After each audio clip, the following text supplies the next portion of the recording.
The statement by the US Department of Homeland Security reflecting the new policy reads as follows.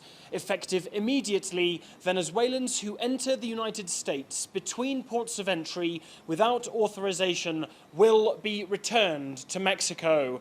This as the US attempts to crack down on a surge of Venezuelan migration at the border. Nearly 7 million Venezuelans have fled the economically challenged country since 2014. While most have remained within Latin America, tens of thousands have made their way to the US border with Mexico, with data showing about 1,000 Venezuelans crossing the US southern border every day in recent weeks.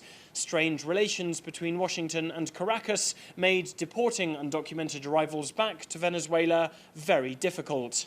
We spoke to one Venezuelan migrant recently as he and his group waded across the Rio Grande from Ciudad Juarez in Mexico and into the hands of the US immigration authorities in El Paso, Texas.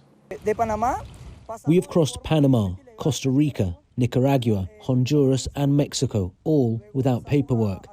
We had to form a small caravan with small children and pregnant women in our group in order to avoid criminals and trouble on the way. It has been very hard, but now I hope to be able to build a life in the US. Following agreement between US and Mexican officials, Venezuelan refugees who cross illegally into the United States will now be returned immediately to Mexico and barred from applying for asylum in the US in the future. Instead, the US has agreed to accept up to 24,000 Venezuelan migrants who meet requirements and apply through a process similar to that opened for Ukrainian migrants. The expulsions fall under the pandemic Title 42 rule on grounds of preventing the spread of COVID-19. Timing of the policy change comes with less than a month to go until the politically important US midterm elections, with control of Congress at stake.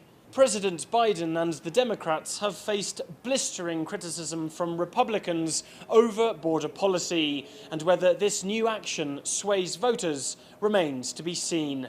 Alasdair Baverstock, CGTN, Mexico City.